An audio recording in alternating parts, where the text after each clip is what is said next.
nonton konser, makan mewah, beli barang branded dengan alasan self reward, ini terbukti ya bikin kamu sulit untuk jadi kaya.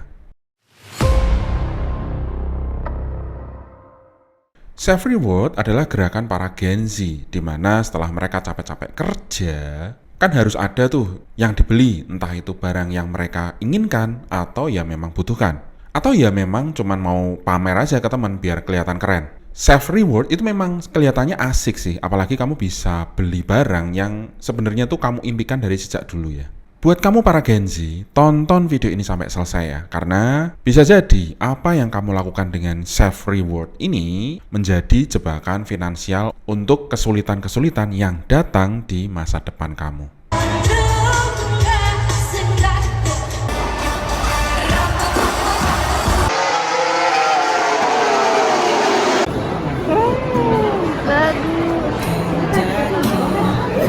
Kalian sadar nggak? Anak zaman sekarang untuk memuaskan hasrat self rewardnya ini yang dibeli barang apaan? Kebanyakan itu barang yang nilainya kecil ya, antara 1 sampai 10 juta rupiah.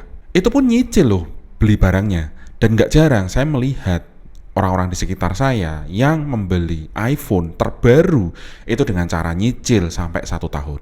Memangnya pengen punya iPhone itu buat apa sih? Karena ya ternyata punya iPhone ya ini cuman untuk TikTokan doang. Dimana kalau sebenarnya mau fitur dari iPhone ini kan nggak harus ya iPhone terbaru ya. Tapi kamu bisa beli iPhone 11 atau iPhone XR yang harga pasaran secondnya itu sekarang antara 3 sampai 5 jutaan. Buat TikTokan doang sih cincai lah ya. Bahkan kalau misalkan mau pamer HP boba, iPhone 11 Pro itu pun ya harganya pasaran secondnya ya sekitaran 5 jutaan. Artinya di sini kalau kamu cuma mau sosial media doang, ini sebenarnya nggak perlu ya 15 Pro Max. Nggak perlu karena ya handphone iPhone 5 jutaan ini sudah cukup mumpuni untuk sosial media, kecuali kamu konten kreator ya. Nah, ketika anak-anak muda ini gajinya habis buat nyicil iPhone tiap bulan, anak-anak ini makan apa? Ternyata bukannya ngirit untuk makan di warteg, tapi karena handphonenya ini 15 Pro Max, ya dia malu dong makannya di warteg. Jadi gaya hidupnya naik nih, dia makan di restoran. Atau paling enggak fast food lah ya. Minumnya itu juga bukan es teh 3 ribuan pinggir jalan ya. Jadi upgrade dong, chat time lah. Atau kalau pas tanggal muda, ya Starbucks. Atau minimal mixue lah kalau udah deket-deket sama tanggal tua. Ujung-ujungnya ya gaji 1 bulan ini bakalan cenderung kurang. Nggak heran ya yang namanya pinjol itu amat sangat mudah diakses ya sama para anak muda ini. Padahal mereka ini belum melek sama sekali finansial. Dan ujungnya nanti di hari tuanya ini nanggung beban utang sampai puluhan. Bahkan ada ya yang sampai ratusan juta rupiah lah, ini konyol ya. Kenapa melek finansial itu sebenarnya harus dimulai dari sejak muda? Karena secara simpel, usia produktif yang ada di Indonesia ini maksimal 30 tahun. Karena setelah 30 tahun, kamu tuh bakalan susah cari kerja kalau misalkan kamu kena PHK. Semua orang usia berapapun boleh melamar pekerjaan apapun, di level apapun, di perusahaan manapun. Itu artinya bisa begitu atau bagaimana, Mas Agus? Kacau kan? yang kan jadi kacau balau nanti kan gini loh, kita ini di luar hukum ya kan, kita perusahaan mencari pekerjaan, jadi jangan dibilang oh semua bisa daftar lah, bagaimana nanti kalau oke, misalnya tidak ada itu dihapus terus masuk semua, kan dia juga tidak terpilih. Kalau perusahaan mau ini nggak benar, orang ini nggak sesuai dengan kebutuhan, kan juga nggak keterima. Zamannya tuh udah beda ya. Kalau zaman dulu orang itu bisa bertahan di satu perusahaan itu sampai 10 hingga 15 tahun. Bahkan ada yang sampai pensiun. Tapi kalau zaman sekarang, kamu bertahan di satu perusahaan 5 tahun aja itu ya HRD udah nganggep kamu itu beban. Ini artinya usia 20 hingga 30 tahun ini sebenarnya usia yang sangat produktif dan kamu harus manfaatin 10 tahun tersebut buat cari uang sebanyak-banyaknya. Gimana caranya? Ya entah kamu double job, triple job, sehari cuma tidur 3 sampai 4 jam doang. Yang jelas setidaknya sebelum umur 30 tahun ini kamu harus punya antara mobil atau rumah ya. Pilih salah satu deh.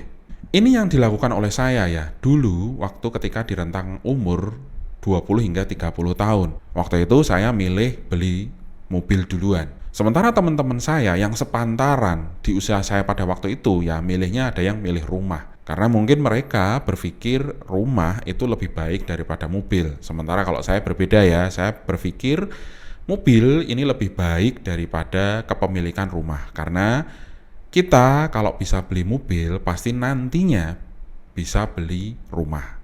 Namun susah buat sebaliknya. Sedangkan yang dilakukan oleh anak zaman sekarang di usia produktifnya itu apa? Yaitu tadi belanja barang yang gak jelas, nonton konser di Singapura, atau nonton bola di Malaysia. Padahal gajinya itu cuma UMR. Gimana uangmu bisa ngumpul kalau sedikit-sedikit itu self reward untuk menjaga kesehatan mental kamu? Gimana caranya kamu bisa punya rumah kalau biaya untuk DP aja nggak bisa? Ya caranya ya dengan cara merepotkan bos kamu dengan cara demo naik gaji.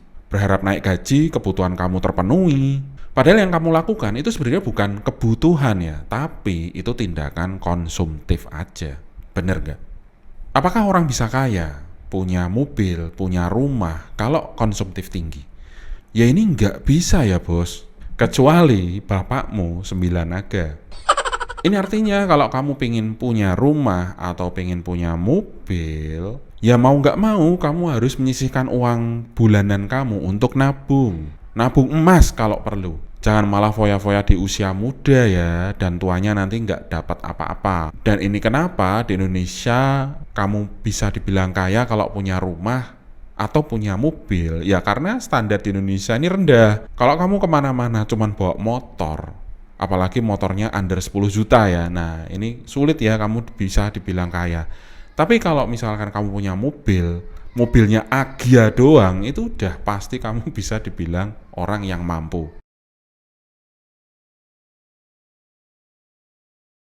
Ada loh orang yang masa mudanya itu senengnya foya-foya, tapi di masa tua di 30 tahun ketika dia mau nikah, dapat pasangannya itu ya yang kaya.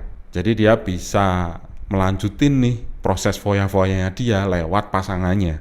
Tapi apakah kita mau jadi orang yang seperti itu, yang nggak bisa berdiri di kaki sendiri, apalagi terutama kamu laki-laki ya? Karena ada juga ya, dan ini peringatan buat para wanita ya, bahwa di luaran sana ini ada juga cara laki-laki untuk menggait pasangan, itu dengan cara mancing, yaitu ya mancing kekayaan, entah dibelikan tas, entah dibelikan handphone baru, entah uang, entah apalah. Padahal ujung-ujungnya itu semua dari hutang.